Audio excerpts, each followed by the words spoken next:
Hey planner friends, welcome back to my channel.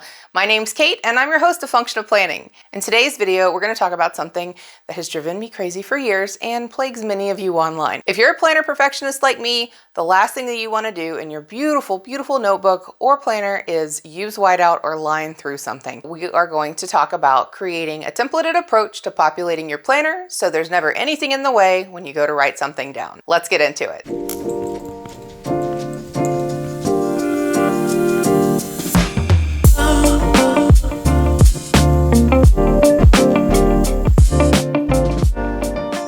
Okay guys, before we get started, let's go over the supplies that you're going to need for today's video. You're going to need a planner of choice. Of course, I have a million options here because that's how I roll. You're going to need a flat edge of some kind. I prefer using a ruler for this exercise, Post-it notes, but you can also use transparent sticky notes. So if you have those, go ahead and bust those out right now. Don't forget, if you're writing on transparent sticky notes, you're going to need an oil-based marking pen, such as the Uni pen. That'll help you prevent smearing and making a mess. Also, transparent sticky notes are my preference for this because you'll be able to see the layout behind the actual sticky note. So either way works. If you don't have transparent sticky notes, any kind of sticky note will work for this exercise as long as it's enough to cover the surface area. So I'm going to complete today's exercise using the B6 Slim Vertical from SterlingInk. And the reason for that is this is a new planner and I haven't set her up yet. That's going to be another video, hopefully my next one, but currently we are flirting with different layouts, different things, and trying to solidify the 2025 planner decision. So the most logical place for us to start is in the monthly overview. So we're going to do that now. So this is an empty spread. And the first thing I'm going to do is take a transparent sticky note and lay this on top of one of these squares. It really doesn't matter which one, just to kind of get a feel for the area within the square here. So I'm going to grab my Uni pen and my flat edge, and I'm going to draw out a line, just mimicking that box area. So the first thing I'm going to do is I'm going to draw a number sign over the date, because I know that that box is going to be taken every single day by the date, and I don't want to write anything there. Now, this top line is going to be for all day events. These would be things like no school or being off work for the day. The next two lines here are going to be for morning events, things that happen before noon. This middle line here is going to be for noon events. And then these bottom two lines are going to be for things that happen in the evening. That's what I use this for. So this allows me to get 1, 2, 3, 4, 5 events that are not all day events in this block. And then other thing that I do down here in the bottom left-hand corner, I'm going to draw an up arrow. This is kind of a moniker that I use in my own personal planning for pickups, drop-offs, that kind of thing, because I do have kids and they have busy schedules. So that is the dedicated block in my template. It may not look like that for you. And then I use this space here for anything that's happening overnight. Another thing that I do is I use the top right-hand box for things like paydays. And so this is what the template looks like for me for my monthly schedule. And that allows me to be able to put something exactly where it goes instead of having events out of chronological order. This is something that I will save and keep in my planner so that when I go and do my setup, I have that at the ready. So let me show you what that looks like. I recognize this is not the same layout, but this is what I mean. So I was off all day this day, and I had a field trip for one of the kids that was in the morning time, and then I had brunch around lunchtime. And then in the evening, we had production for my daughter's play. Over here, because we had the production and a very late cast party that night, I went ahead and put the sleepover right above it. But it allows me to not have to white things out when I get another event that gets added in. Let me show you what that looks like in B6. So here you can see I have pickup times, morning appointments, other things to keep in mind, evening football games, that kind of thing. It creates a space for every single event in my square, and I don't have to worry about is that time already allocated on my planner. I can just put it exactly where it needs to go. And doing this really helped me organize my thoughts, because I can't stand things being out of order. So I mentioned that this could be done on a regular sticky note if you don't have transparent sticky notes, so I'm going to show you how to do that now. So what you'll want to do is just kind of count the number of squares and redo that on a grid Post-it note. If you don't have a grid Post-it note, you can actually print on a regular Post-it note. So that's something you might want to do. So for this sake of this template, I'm going to start here. So 1, 2, 3, 4, 5, 6, 7. 1, 2, 3, 4, 5, 6, 7. And this will be more of a perfect square just because the grid size isn't the same. It does not have to be perfect. We're suppressing the urge to redo this because it's not perfect. So this will be your box. It's really hard to do this on camera for reference. So again, this is going to be the number or the date, all day events, any kind of payday or just moniker that you want to add there. This is my drop off and pickup schedule. This is for overnight, AM events, noon, and evening events. So this is monthly. Let's move on to weekly. Doesn't matter what week you're using. Again, I am a vertical planner, so we're going to do this vertically. And I'm going to put the pen down. I'm going to use this transparent long sticky note. If you don't have one of these, highly recommend getting transparent sticky notes. So I don't need it to go all the way down the page. I do need it to be straight, but I don't need it to go all the way down the page. Let's see if I can get that straight. All right. So this time what I'm going to do is I'm going to use my ruler and I'm going to make some dashed lines on the sides of the column between the times. That's going to allow me to see how much space. I'm going to draw a straight line at the top. I'm going to attempt to draw a straight line at the top. Okay. And then I know I've got up to a 2-digit date, the day of the week, and then these are my times. Again, it doesn't need to go all the way down. You're just trying to get a feel for the space. So what I like to do is on a weekly spread, I like to put anything that's an all-day event up here. I have recently been putting my medication and my journaling up here as a task to check off, but I'm not sure if I'm going to keep doing that. Typically, I'll put some kind of all-day event up here. We're going to assume that I am using this for those things. I screwed this up. This is the washi area. This and this is AM meds and journaling. And then up here beside the all-day events, I'll put some kind of a symbol there. And then on the weekly spread, what I like to do is kind of divide this up. So I have things going on, my children have things going on. So what I like to do is I like to reserve these 2 columns for kid things. And then these columns here are things I need to know. So my schedule. All right. So you see how that's kind of broken up. All right. So again, all day events up top. Here's the date, day of the week, any kind of moniker like a payday. I'll leave space for washi for the top 2 lines, put in those check marks for AM meds and journaling, have my schedule here, have my kid things to the side. And then at the bottom down here, there are things that I like to have to check off. I don't usually have events past 11 p.m., but I don't want to waste the space. So I like to use the last 3 boxes down here to check things off like PM meds, reading, and sleep. And again, these boxes up here, this is still going to be, I can't write that way, my schedule. And then these 2 boxes over here are kid things. So that allows me to have visibility on what I need to know on the left and just what's going on with my kids on the right. So for instance, if my daughter has a theater rehearsal or something like that, it'll be captured on the right-hand side. But if I need to pick her up, I'll put a pickup time on the left. So this is what I need to pay attention to. And this is just more for awareness. So let me show you what that looks like.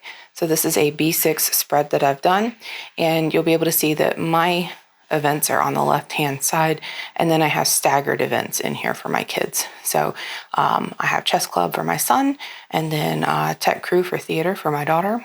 And over here I have the pickup times for them, but I have visibility on their events. So that just allows me to see what the kiddos are getting into. And you can see down here I have my daily habits, so I can see how consistent I was throughout the week. up the top and the bottom. Here's my washi, the payday. And then on the weekends, I get a little more flexible. So I like to color in the times for when I'm busy so I can just see at a glance, like I have open time here versus having to like come over here and see what the event is and all that. So if I block this out, I know I'm busy. So I do the same thing in personal rings, and this got a little tight. Okay, so let's talk about if you're using a horizontal layout. So for horizontal layout, again, I'm gonna use a transparent sticky note. So I struggled a lot with horizontal layouts in that my brain really doesn't operate that way, but I've been trying them out for the last couple weeks. So I'm gonna do the same thing here with a transparent sticky note. I'm gonna put a double-digit date there and allocate space for day of the week. I'm also going to put month up here and then pound sign to pound sign, just so I know what's going on. So above this line here, I'm actually going to draw out the line. So above the line here, in this whole big area up here, I would put all week events. And that would be things like book fair or a production week or testing or something like that. Just something that I need visibility on what's going on that week. This is where holiday would be written on this particular insert. So I'm just gonna annotate that there. The way I break this up, a lot of people will do events on the left, tasks on the right. I don't like capturing my daily tasks here because I do use a daily insert. So the way I break this up is anything I need to pay attention to, I put on the left-hand side. So this is things that I need to personally do. If there's not a holiday here, I will do an all-day event. So I'm just going to write all day / holiday, and that would go up there at the top.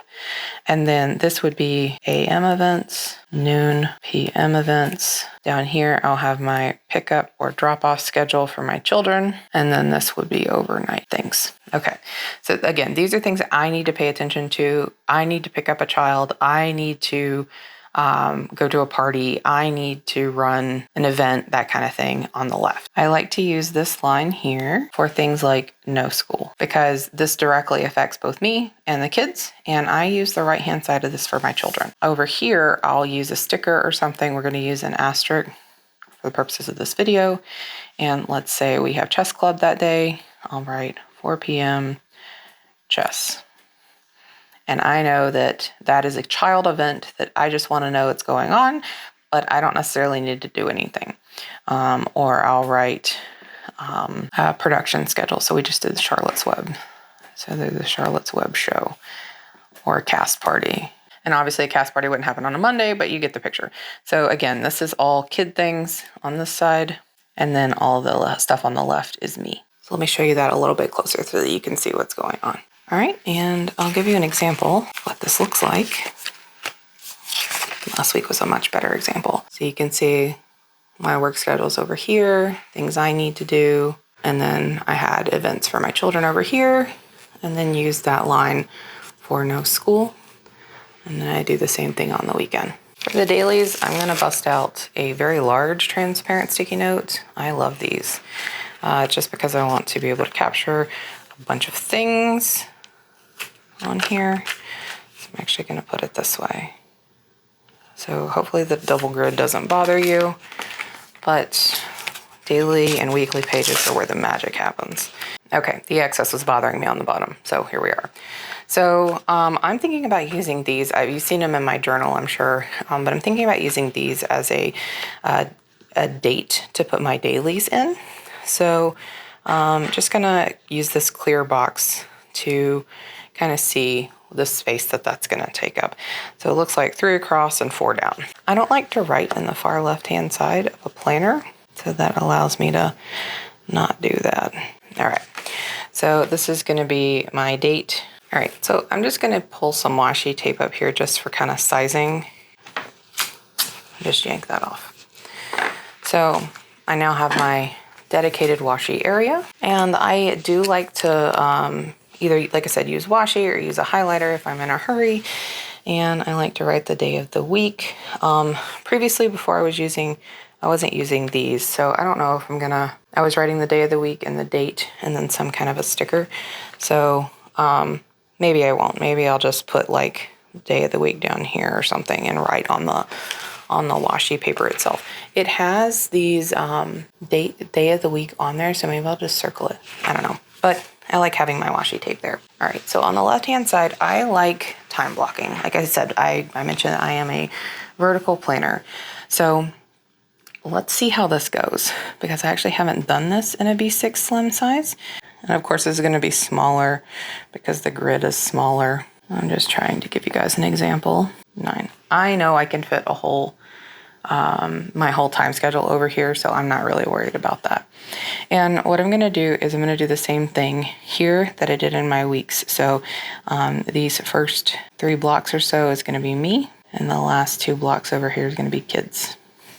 And that's gonna go all the way down the page, just to kind of annotate that this is all the way down the page. All right, and then on this side, I like to do section headers. So typically what I'll do is if there's an all-day event or something, I'll either put it at the top here or I'll actually write it out here. So like if there's no school, if I'm off work, etc., all day.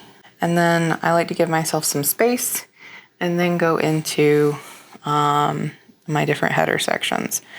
So this is going to be highlighted and it's going to say something along the lines of today's side quest. And then I'm going to go down to right about noon and write function of planning. I don't keep a whole lot in here for function of planning. I have a separate planner for that.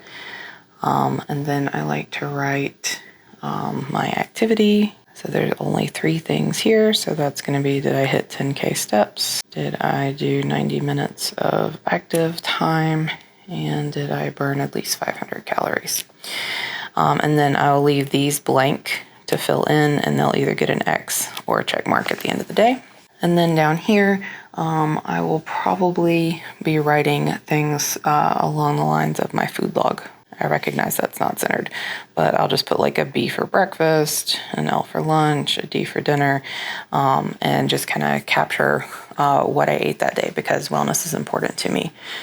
And then this will be just kind of a bulleted list of what needs to happen. So these are just tasks.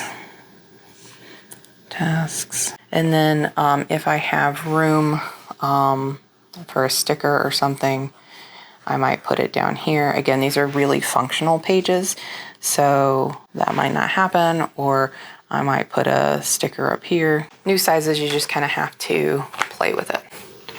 So let me give you an example of what this looks like. And this is what this looks like in the B6. So this is just slightly wider. So you see how I have this bigger separation here. I wouldn't have that in the new planner. But this is what that looks like. And it was working really well for me. All right, so let's talk about what that looks like in a daily layout if you're using rings.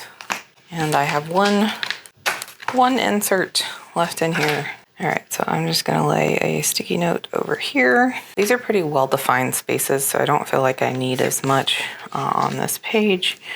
So I'm just gonna put this here. All right, so up here I would have the month/day/year. Then this box here would be for all day events or a reminder that's like super important, like need it first and foremost in my mind. This section here is for my habits. So this would be things like meds, journal, reading, sleep, etc. Whatever I want to track, I put it here. I think that a task list is pretty obvious, so I'm not going to do that. Here, if I'm not putting my habits here, I put it over here. I have started putting it on the left-hand side just because I find my schedule's filling up. But again, so here are the times on the left, but these are going to be me things. These are going to be kid things. So this is what that looks like. And then this will be what it looks like in practice.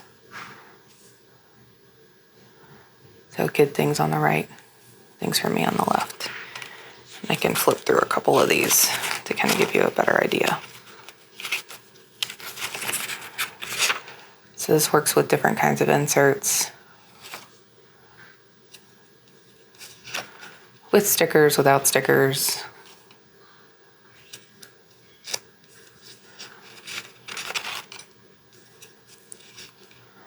And it really works for me. So I've been doing more time blocking on these pages as a daily, and then keeping it kind of high level in my weeks. And that's been working pretty well. I do miss having my weekly time schedule. So again, just a quick review. We created templates for monthly pages, weekly pages, and daily pages. We did that for B6 Slim as well as for rings. And I showed you a couple of sneak peeks from my standard B6. If you like what you saw in today's video, don't forget to like the video and comment below to let me know that. It's the only way I know to keep making content like this to help you. Also, I want to know, are you going to try this out for your 2025 system, or is this something you're going to implement right now? Don't forget, subscribe, ring the bell, and of course, follow me on other social media platforms so that we can be planner friends.